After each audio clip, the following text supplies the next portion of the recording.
And hello, everybody, and welcome to another edition of Double Cross Radio, coming to you live from the state of Jefferson or the Jefferson Republic, or however you want to see it.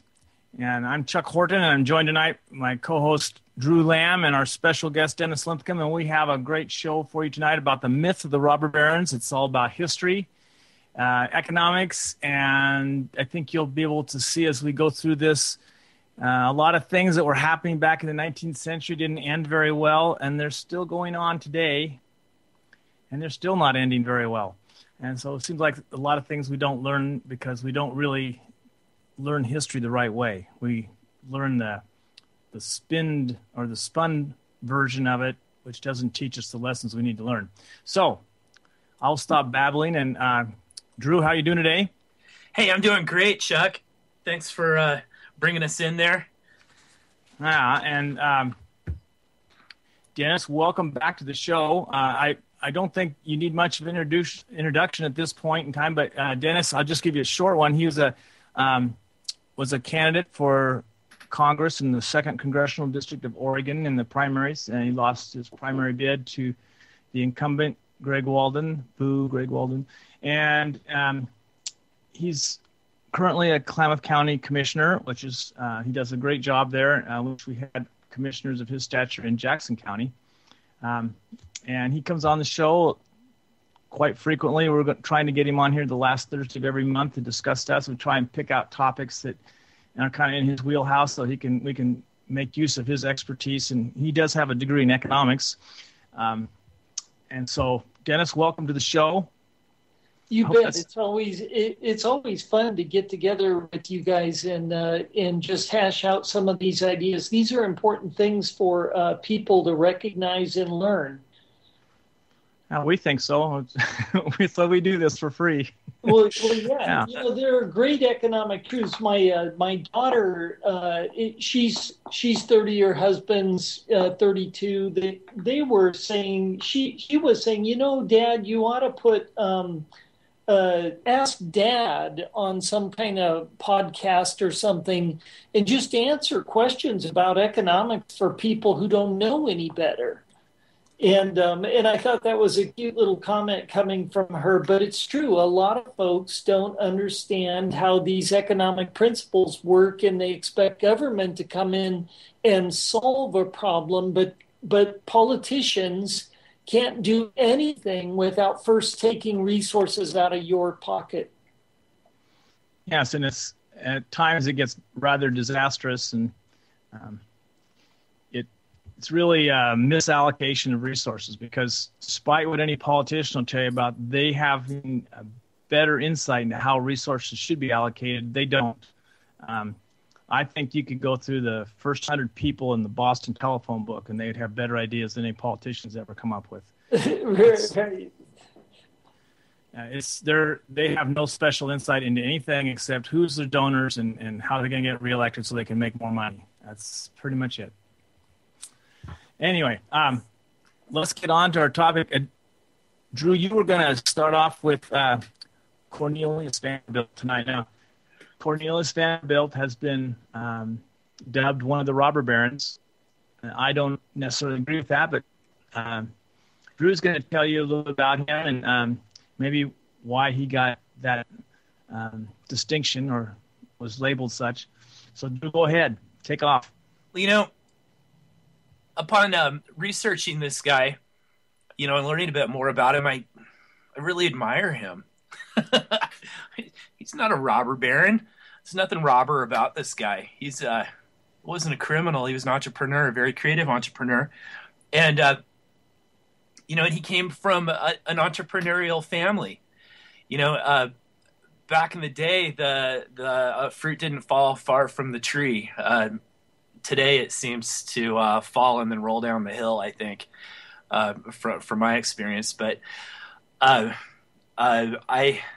wish I'd been born into the position that he was born into, but a lot of people who don't know what to do, you know, with it. And, you know, I know some people in my family who squandered away their genetic lottery winnings, and And I would say that Cornelius Vanderbilt was not one of those guys. His father actually operated a ferry in New York, and he started working for his father at the age of 16.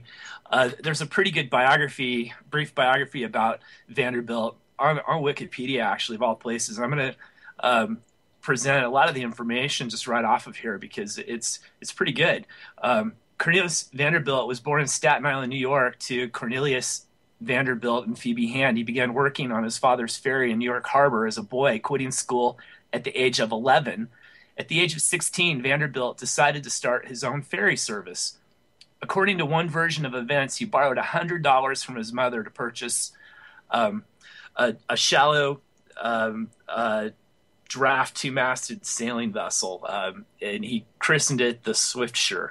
And there's another story, however, that it actually belonged to his father, and that he split the profit. I think that's probably more likely what happened. And he began his business ferrying freight and passengers between Staten Island and Manhattan, and he was given the nickname by other ferry captains as the Commodore because he worked so hard with so much zeal.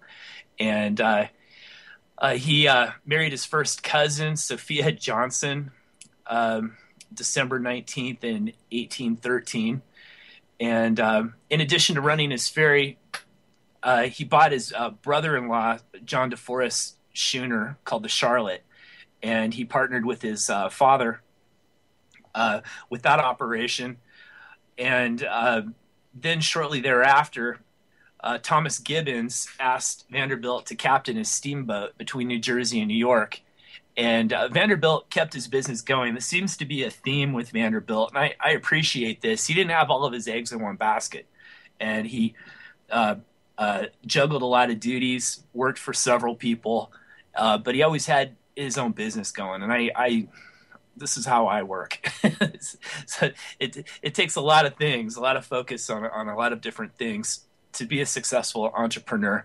And sometimes, well, you can see the way that things panned out for him. It was very wise for him to make decisions like that. He ended up becoming Gibbons's business manager. This is where things get interesting. When Vanderbilt entered his new position, Gibbons was fighting against a monopoly on steamboats in New York waters granted by the New York State Legislature to the politically influential patrician Robert Livingston and steamboat designer Robert Fulton. Now, Robert Livingston was a founding father. You know, he was one of the 5 members who drafted the Declaration of Independence, and then he never actually signed it. He was recalled by his state, but he was a very well-connected guy. And so Livingston Fulton died by the time Vanderbilt went to work for the Gibbons, and the monopoly continued in the hands of Livingston's heirs, who granted a license to Aaron Ogden to run a ferry between New York and New Jersey.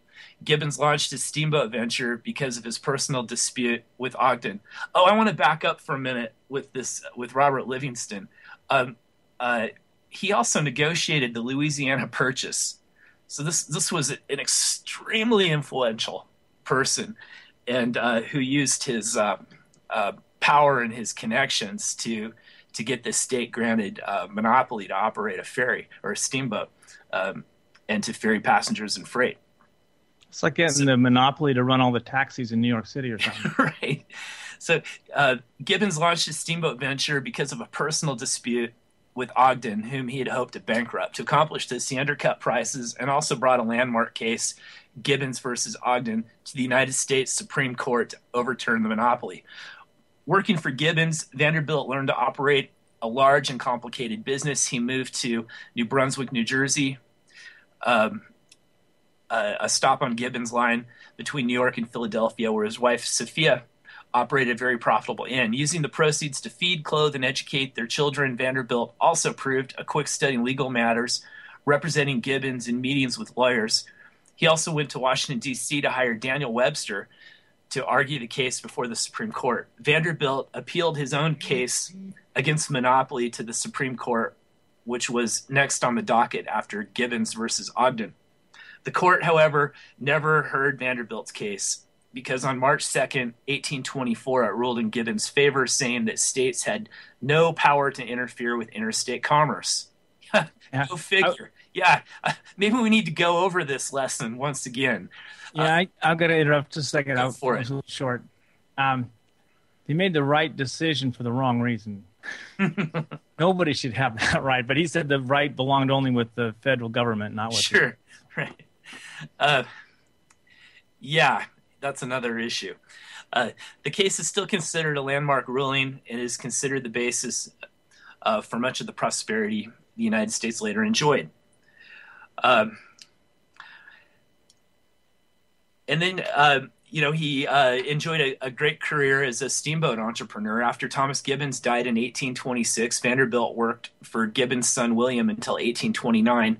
Though he had always run his business on the side, he worked entirely for himself. Step by step, he started lines between New York and the surrounding region. First, he took over Gibbons' ferry to New Jersey, then switched to western Long Island Sound. In 1831, he took over his brother Jacob's line to Peekskill, New York, on the lower Hudson River. That year, he faced opposition by a steamboat operated by Daniel Drew, who forced Vanderbilt to buy him out.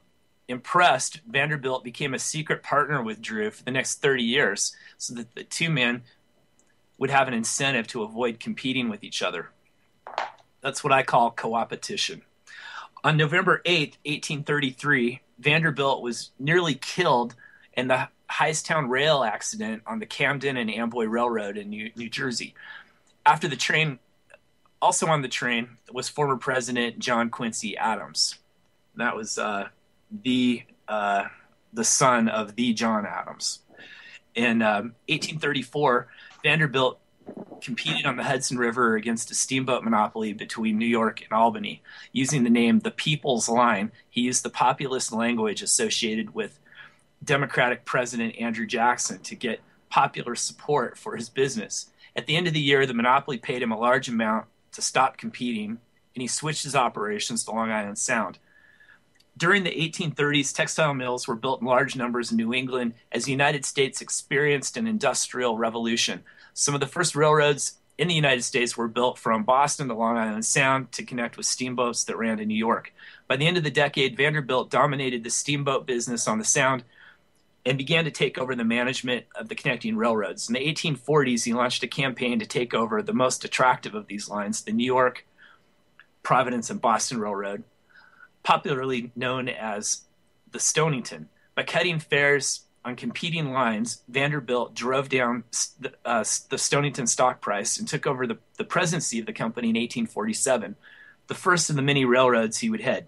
During these years, Vanderbilt also operated many other businesses. He bought large amounts of real estate in Manhattan and Staten Island and took over the Staten Island Ferry in 1838.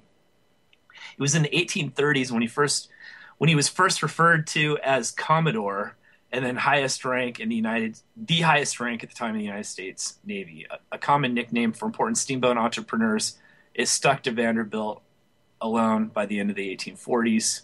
Actually, I think he was called that when he was a teenager, and it was in jest. Ocean-going steamship lines was the next step in his career.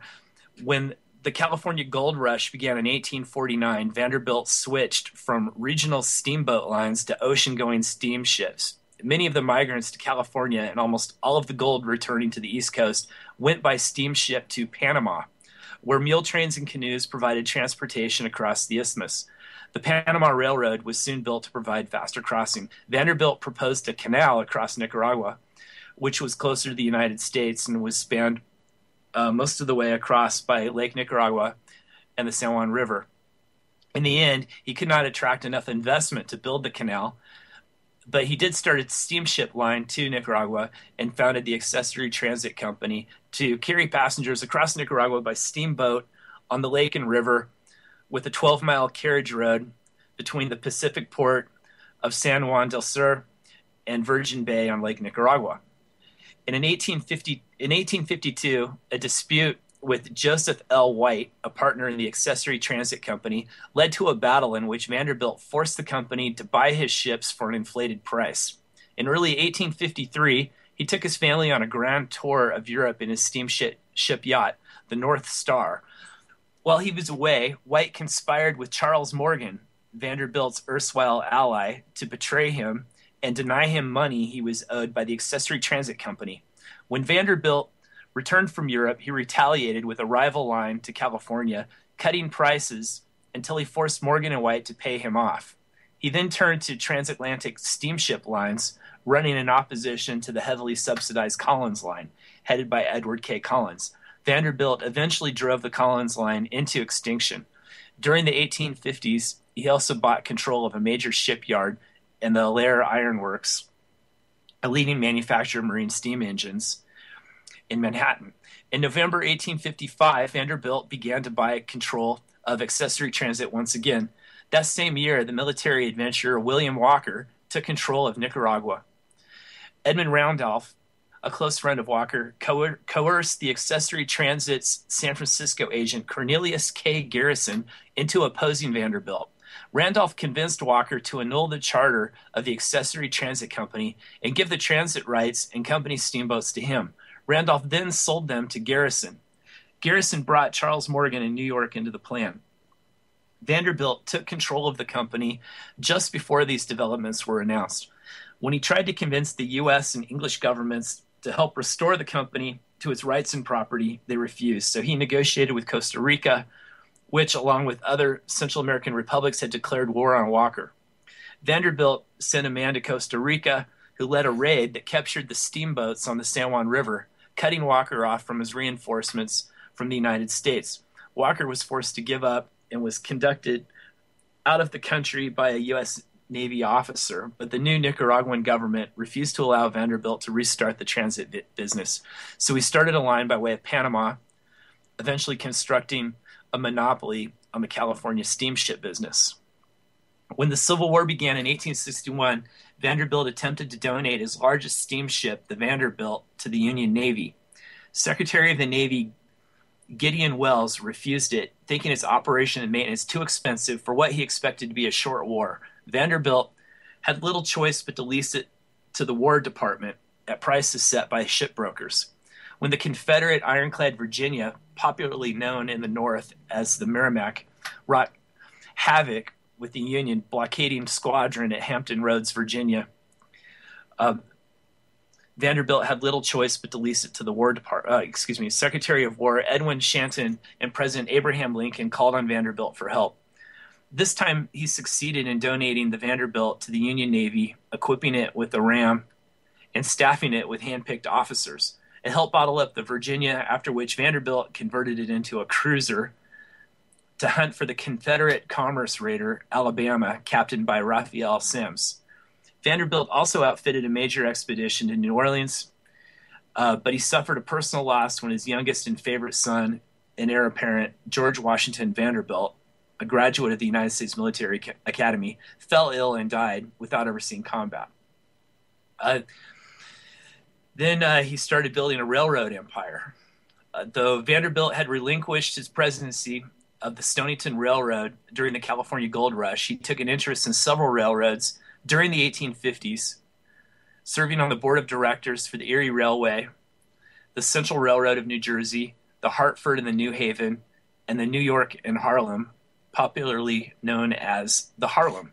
In 1863, Vanderbilt took control of the Harlem in a famous stock market corner and was elected its president. He later explained that he wanted to show that he could take this railroad, which was generally considered worthless, and make it valuable.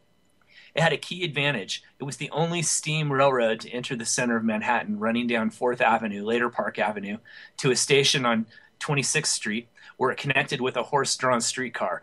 From Manhattan, it ran up to Chatham Four Corners, New York, where it had connections to the railroads running east and west. Vanderbilt brought his eldest son, Billy, in as vice president of the Harlem. Billy had had a nervous breakdown early in life, and his father had sent him to a farm on Staten Island. But he proved himself a good businessman and eventually became the head of the Staten Island Railway. Though the Commodore had once scorned him, he was impressed by his son's success and eventually made him operational manager of all his railroad lines. In 1864, the Commodore sold his last ships, concentrating on railroads. New York Central and Hudson Railroad was another of his operations. Once in charge of the Harlem, Vanderbilt encountered conflicts with connecting lines. In each case, the strife ended in a battle that Vanderbilt won. He bought control of the Hudson River Railroad in 1864, the New York Central Railroad in 1867, and the Lake Shore and Michigan Southern Railway in 1869. He later bought the Canada Southern as well. In 1870, he consolidated two of his key lines into the New York Central and Hudson River Railroad, one of the first giant corporations in American history. In 1869, he directed the Harlem to begin construction of the Grand Central Depot on 42nd Street in Manhattan. It was finished in 1871 and served as his line's terminus in New York. He sank the tracks on 4th Avenue in a cut that later became a tunnel, and the 4th Avenue became Park Avenue. The depot was replaced by Grand Central Terminal in 1913. In 1868, Vanderbilt fell into a dispute with Daniel Drew, who became treasurer of the Erie Railway. To get revenge, he tried to corner Erie stock, which led to the so-called Erie War. This brought him into direct conflict with Jay Gould and financier James Fisk Jr., who had just joined Drew on the Erie board. They defeated the corner by issuing watered stock in defiance of state law, which restricted the number of shares a company could issue. But Gould bribed the legislature to legalize the new stock. Vanderbilt used the leverage of a lawsuit to get his losses back, but he and Gould became public enemies. Gould never got the better of Vanderbilt in any other important business matter, but he often embarrassed Vanderbilt, who uncharacteristically lashed out at Gould in public. By contrast, Vanderbilt befriended his and other foes after their fights ended, including Drew and Cornelius Garrison. And I think that's one of the most telling things about Vanderbilt's personality, that even with some of the men who had bested him, or even some of the men that he had defeated in business, he always maintained sound business relationships if it was opportunistic. Yeah, he was a man of integrity. He did what he said he was going to do, and he didn't cheat to do it. Well, sometimes it just doesn't make sense to hold a grudge in some cases, you know. Yeah, I'm gonna. Vanderbilt isn't as good a story as James J. Hill is. Vanderbilt, both of these guys, many of the railroads, most of the railroads, except for in particular James Hill, as you were reading, you could see that Vanderbilt wasn't afraid to use protective tariffs or congressional intervention or national banks and government loans to do what he needed to do in terms of that. But James J. Hill is an individual who did the entire line without benefit of government grants or loans. And this is large capital investment. There's thousands of miles of track. There's boxcars. There's switching equipment. There's stations and freight depots and reserves of wood or coal or whatever fuel they were using to drive their steam engines.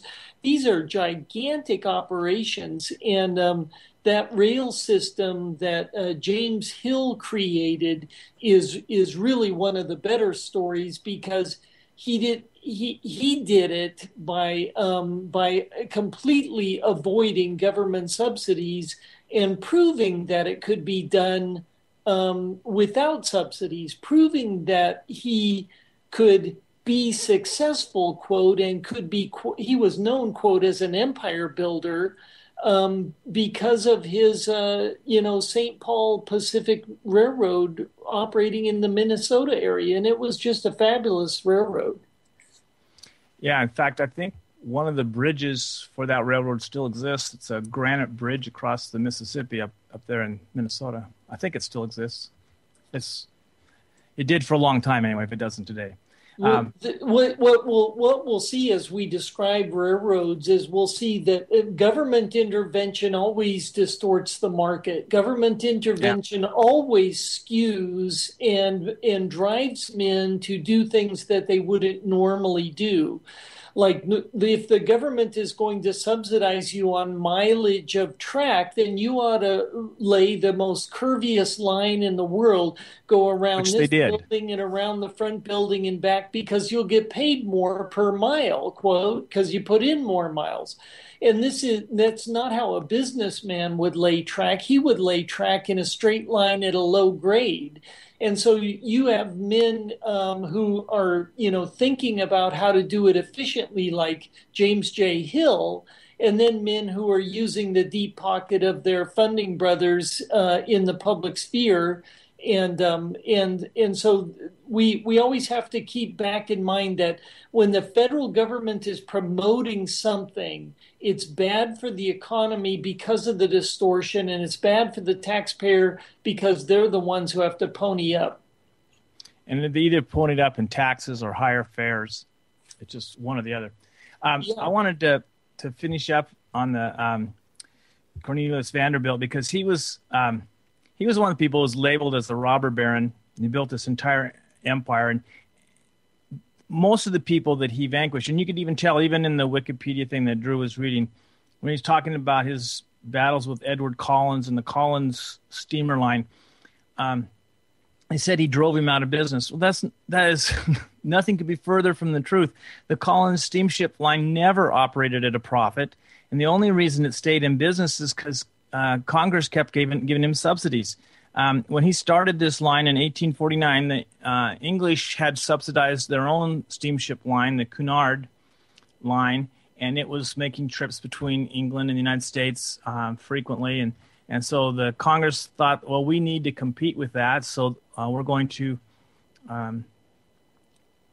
start our own line there. And they solicited different people, and Edward Collins lobbied them with a proposal that he wanted a $385,000 a year subsidy. Now, that was at the time, that was about 3% of the national debt at that time in 1849. So that was a lot of money. Think of what 3% of 18 trillion is. It's a lot of money. Anyway, then he asked for $3 million to build 5 ships he could keep them in, going back and forth. So there'd be ships landing and taking off all the time. They could make the transit took a little bit less than 2 weeks to go across there. So he'd think he'd always have, every week some ship would be taking off and heading for one direction or the other. Because of cost overruns, because he kept making these ships into something that really, he went all out. He's one of those guys that, well, I'm going to build this ship and we're going to do it right. So he would always put a lot of money into it that really wasn't needed. And these ships were built on taxpayer money from probably the poorest people in America. And what ended up happening is rich people got subsidies to travel back and forth between the United States and Europe. So that's kind of how things still work today to some extent. But he only ended up building 3 ships because he didn't have enough money to build all 5 of them. And he still had a fairly decent schedule going, but he lost money. And so the next year in 1850, he came back to Congress and he says, I just can't make it on this $385,000. I need a little bit more. So $400,000. And they said, okay, you can have it. They voted for it. They said, this is really necessary. These are great ships. We're competing with England now. We're just sticking them in the eye. This is what we need to do. So they went out there and came back the next year in 1851. He said, well, we're still hemorrhaging red ink. I think I'm going to need a $500,000 subsidy to run these things. And Congress, there may have been a few people that spoke out against it, but they still overwhelmingly approved it. And they gave him this higher subsidy. 1852, guess what? He came back, his hand out, asking for more money. So he got a $600,000 subsidy. Now, remember, this is in a time when $20 bought an ounce of gold. So this is real money. The $600,000 is a lot of money. And he still hadn't even made a payment on the $300 million that he had been given to build these ships. They approved a $600,000 subsidy, and in 1853, they approved a $700,000 subsidy. Came around to the next year, he decided that just going up $100,000 wasn't going to do it, so he asked for $850,000. Actually, I think he asked for a little bit more, but he settled for $850,000 because what he was really asking for, they wouldn't approve. Cornelius Vanderbilt was watching all this, and he said, I would like to get in on some of this because I think I could run these ships for a profit. So I'll do this for half the price that Collins is doing. I'll do it for actually it was it'd be $425,000. And there, you can go back in the congressional record and you can read some of these speeches, but several senators, congressmen, they got up and they gave impassioned speeches about how Cornelius Vanderbilt didn't know how to run an ocean liner company, even though he was running one very successfully around to California for the gold rush. And they thought that they needed to keep their, that they had hitched their wagon to Collins. They needed to stay the course, to stay with Collins and to see him through. And these guys, I'm sure, were getting kickbacks. I just, there's no mention of it anywhere in history, but I am positive they were getting money from him. That's why he was always buying their votes. Some of that subsidy had to be to get votes for the next year when he needed a more subsidy. I'm sure of it. And I could be wrong. This is my opinion. But it just seems like these things, sometimes they put on different costumes, but they always act the same. So anyway, he denied Vanderbilt his request, his bid, and he offered to save him $425,000. And they said, no, we're going to stay with Collins. So he said, well, if that's what you're going to do, I'm going to start my own line going across the ocean, and I'm not going to take any of your money, and I'm going to do what he's doing at a lower price, and I'm going to make money. And he did. And the first thing he did is he built a ship that wasn't quite so lavish and didn't have all the furnishings that Collins' ship did, but he offered portage across the Atlantic for a lot less. He had first class, second class, third class seats. Now, third class wasn't very great. I mean, you kind of crammed into it. It was kind of like the Pilgrims coming over on the Mayflower. It was pretty tight quarters. It wasn't a lot of, you just kind of sat in your chair and you could get up and walk around once in a while, but there wasn't a lot of room for it, and you maybe slept sitting down. But the price was very reasonable. People without a lot of means could make that trip. They could emigrate to the United States. They could, they didn't have a lot of cash to spend, but they could still make the journey. So it was open to a lot of more people. His ships were always full. The first voyage he made across the Atlantic, he wanted to get some publicity. And so he thought the best way to do it was to set the record for the fastest journey. So he just takes off, and they just had the thing going full blast the whole way around. Now, he had great steam engines. They had put that part of the ship together very, very well. Top flight. Everything was awesome in that. A lot of these ships, by the way, were still wood at this time, and they had to be caulked. And if they were to leak, it would be a real problem. And he made sure all those things were ship shape. I mean, he didn't want to lose his investment. He had a lot of money tied up in this ship. He didn't want it down at the bottom of the ocean. But anyway, his ship went around, and it set a new record for that. And he got a lot of notoriety in the press. The newspapers were all putting in headlines about how Vanderbilt's ship was the fastest ship on the Atlantic Ocean. So he got a lot of free publicity. He's very smart. That trip cost him. It wasn't really an economical trip. He burned a lot more coal than he should have, and that's kind of expensive. But that publicity, how can you? That publicity was worth probably 3 or 4 boatloads full of coal, and that was awesome. It just shows you how smart this guy was. And then he turned around and having these low fares. He had ships were always full all the time, and he made money on every voyage. I'm going to repeat that. He made a profit on every voyage. Collins was being subsidized for almost $1 million a year at this point. And Vanderbilt was making money. So that thing in Wikipedia about Vanderbilt drove Collins out of business is not true. Collins didn't know how to run his ships. As just an illustration of this, he was embarrassed because Vanderbilt's ship had gone faster, and so he was trying to have his ships make their their routes a little quicker. And he was telling them to go faster. And he actually lost his wife and 2 children when they were on one of his ships when it was struck by another ship, and they were going too fast in a really foggy situation when they should have been going very slow. And the ship was ruptured in a couple places below the waterline. They did not have watertight compartments, and it filled up and sank. And the captain tried to make it to harbor before it sank, but they sank about 15 miles offshore, and his family perished. And I think that kind of shook him up a little bit. But within a few days, he received news that another one of his ships, now remember, he only had 3, another one of his ships was missing. It didn't show up. And they didn't know what happened to that. For years, they didn't know what happened to it. In 1991, they discovered the wreckage of that ship off the coast of Wales. So they didn't get very far out of port before it was wrecked. And it probably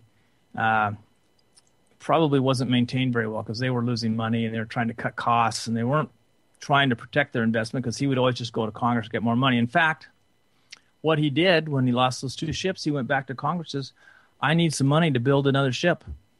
If we're going to keep this thing going, I need to build another ship. And they gave him more money. Can you believe this? So he built this huge monstrosity of a ship. It was probably the most glorious ship that's ever been built in terms of the furnishings. You can sometime, if you have time, you can read about it. Historical accounts. Had mahogany cabinets and woods imported from all over the world, decorating things. But they built it so fast, it wasn't properly caulked. It takes off on its first voyage across the ocean, and actually it was so unseaworthy, the passengers had to help out with some of the bailing of the water. They had to man pumps and pump water out because it was leaking like a sieve. And it barely made it across, and people got out there, they pulled into port. The people came off that ship, and they were going down. Bert Folsom in that talk he gave, people were going down kissing the ground. Oh, we made it, we're safe. I mean, they'd been delivered by God in their mind. And no one wanted to go back on that ship. It had a horrible reputation. It was such a failure. They had to scrap the thing, and they sold it for scrap. And out of over $1 million it took to build that ship, he was able to reclaim $10,000. And he took that $10,000 and went back to Congress to ask them for more money. And finally, they had enough. Finally. And so I ask you people, who was the robber baron? Was it Cornelius Vanderbilt, or was it Edward Collins? Who was the person that took all this money and gave almost nothing back in return? I mean, it's just was it Cornelius Vanderbilt, who always was one in the markets he competed in by offering more product at a lower price than his competitors, and that's why he always won. Is he would work on lower profit margins. He worked with better stuff. He worked with sometimes on his ferries he wouldn't charge anything at all. He wanted to get a bunch of people on the ferries, and so he would give them free food, and he would charge them a fare, or he'd give them no fare and make them buy the food that was on the boat. So he would eat one or the other, and he would make money. But his ships were always full, and he always made money. By the way, this is another side note. Cornelius Vanderbilt is the person who invented the potato chip, and he sold those on his ships. Did he have cappuccino flavored? I don't think so, but I'm sure that he had. He was the first, so he had the only potato chips for quite a while. But who was the real robber baron there? I vote for Collins being the real robber baron. I vote for Cornelius Vanderbilt being a person who made his wealth by serving others. Actually, here, let me throw an interesting idea. Collins couldn't have done what he did without the corrupt politicians that were warping the notion of what the federal government is supposed to be for. If it wasn't for, if you think about politics way back in the 1870s, which is about the time frame we're talking about, 1870s, 1890s, from the Civil War forward, maybe from the 1850s and from the Civil War to a certain extent. But during the Civil War, the greenbacks, the national banks made it onto the scene. So the greenback and national bank, remember, state banks had to have a tax. There was a 10% tax on notes coming out of state banks. The federal bank could issue notes and loans and subsidies without any taxes associated with it. Kind of think of it as being tax-free. Well, in that case, people are now they're incentivized to no longer deal with the Missouri State Bank or the Michigan State Bank, but they're instead going to go to the federal branch. The federal branch is then got sort of a monopoly for concentrating wealth. If you think about the way a bank works, it's in a city, it's in an industrial location. It kind of is a means of concentrating wealth because it's receiving deposits and it's making loans and it's got this little bit of enterprise in its own right sitting there in a specific location. And these guys are figuring out on a map which way they want to go. Are they going to use the canal system in the rivers and do steam like we were describing, or are they going to go up on land and use railroads and lay track and get things going? And the government, wanting to do a good deed, starts influencing the construction by men in this state or men in that state, volunteering this subsidy or that subsidy. All of those subsidies came out of the taxpayer's pocket. And so the guys who were on one side taking the subsidy, they're not the real crooks. The special interests who are lobbying for the subsidy, they might be the crooks. And the guys who are receiving the subsidy maybe are secondary crooks, but the primary crook is the guy who's reaching into the public wallet and taking that money, that resource, that capital, and allowing it to go out the door to all of these special groups. Anytime the government picks a winner and chooses a loser, and I would guess that would be most of the time, government can't be as efficient as the guys who learn the hard way how to build a railroad. Anytime the government is on that path, you and I are about to get swallowed alive. That's exactly right. And it hasn't changed in 150 years. Yeah. Well, Dennis started us on the railroad a little bit earlier, and I'm just going to reinforce what you just said by talking about the Credit Mobilier scandal. I don't say that right. Dennis, you pronounced it earlier when we were before the show. Well, yeah, I don't know that I'm saying it right, but it's Credit Mobilier, because it's okay. Credit Mobilier. Now, what that was is they formed a construction company to build the railroad for Union Pacific, and this guy named Thomas Durant was the guy that did it, and he was a real schemer. He was the kind of person that had no integrity, and he was the kind of person that in a free market would never succeed because no one would want to have anything to do with him because he's a schemer. He's always trying to get the advantage over somebody through some kind of a nefarious means. I mean, he doesn't play by any kind of rules. He doesn't do what he says, and he doesn't ever act in ways that businessmen with integrity would act. So, but within government, he finds an ally, and he actually gets legislation passed to make this construction company legal when it really wasn't legal to do it this way.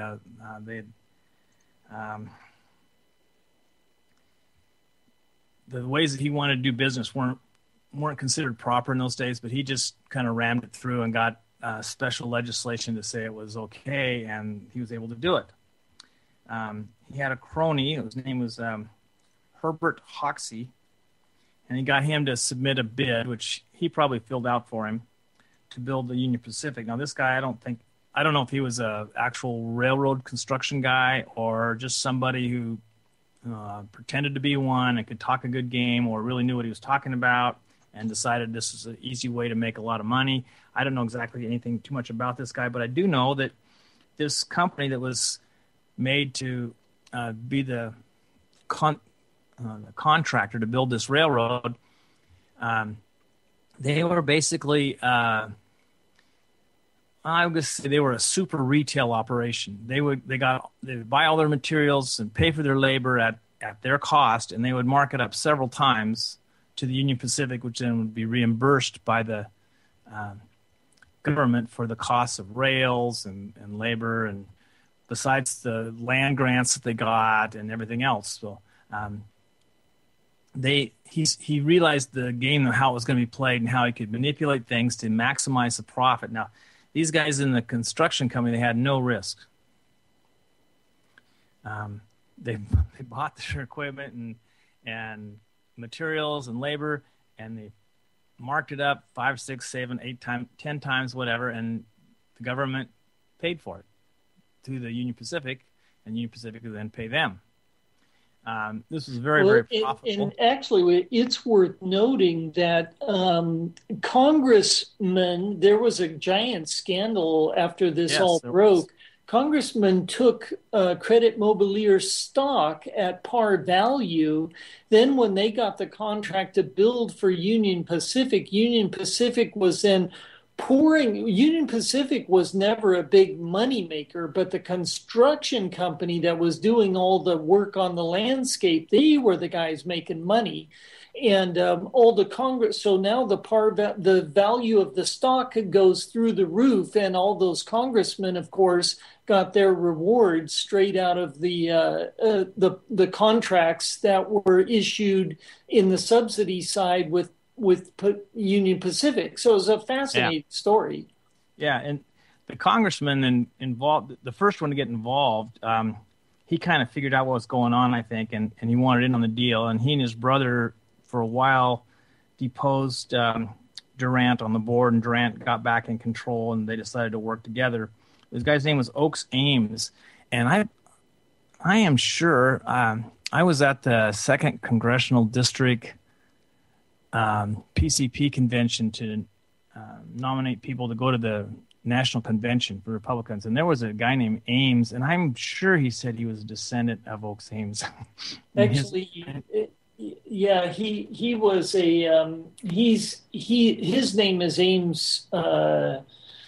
His name must be Ames Curtright, but the guy he's referring to that he's a descendant of was a great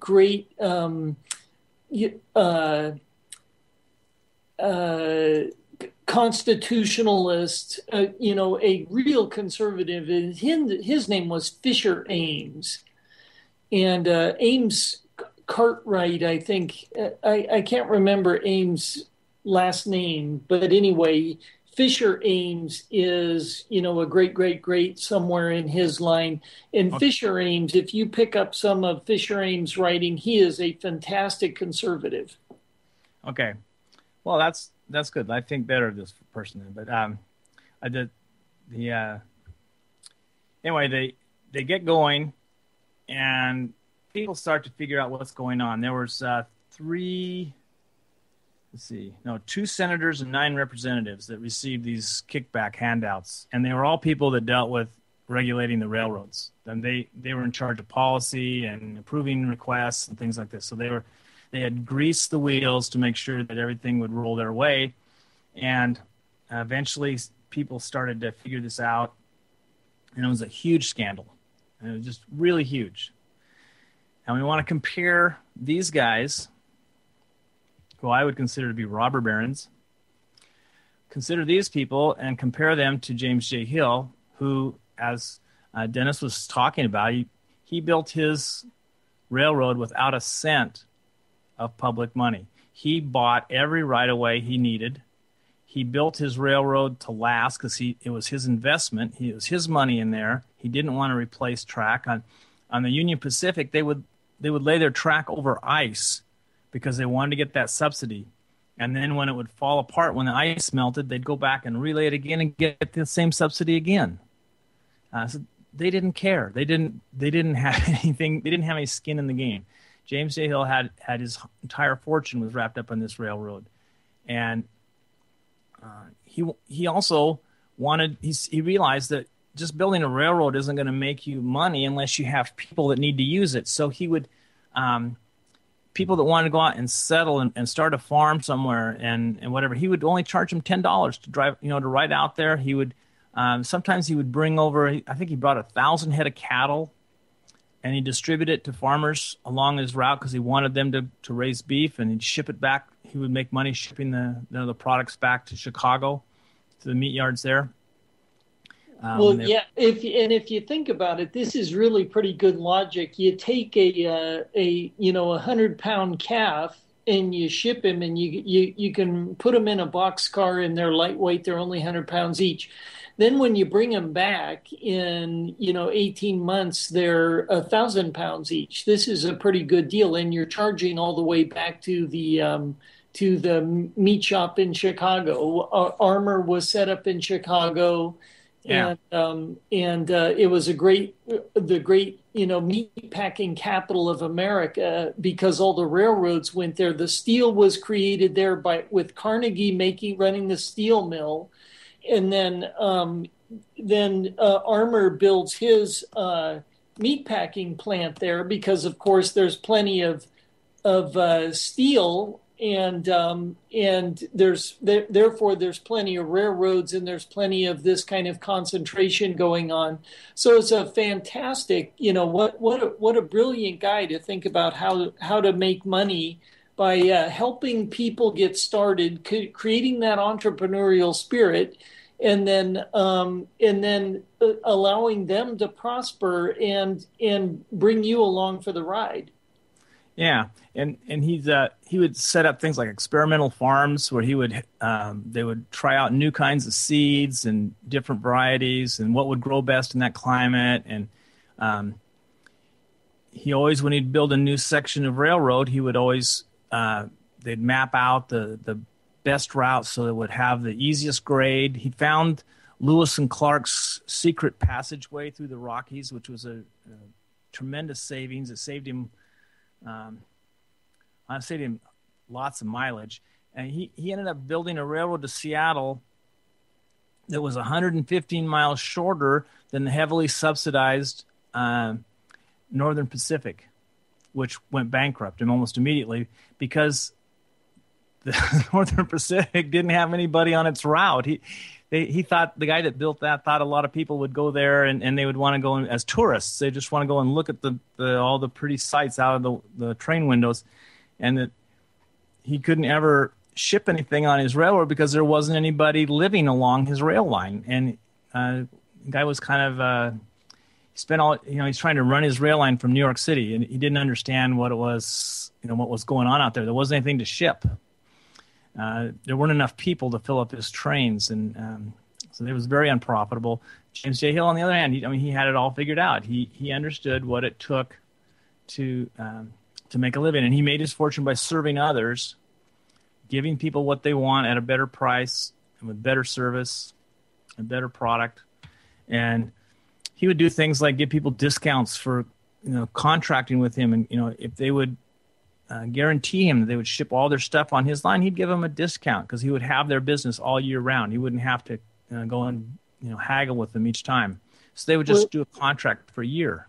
What's great about his railroad, he basically went from Lake Superior, where we had access to the Atlantic and to shipping to bring stock in, all the way to the Puget Sound on the West Coast.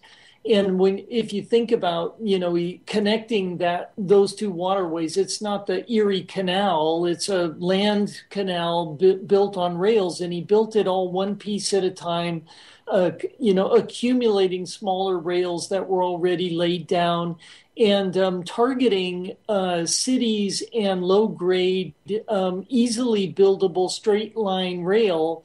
And he was extremely profitable. There's a quote, I can't remember where I saw the quote. He has this quote where he says something like, the pretty scenes through the Rockies don't mean as much to me as getting goods to market. Yeah. And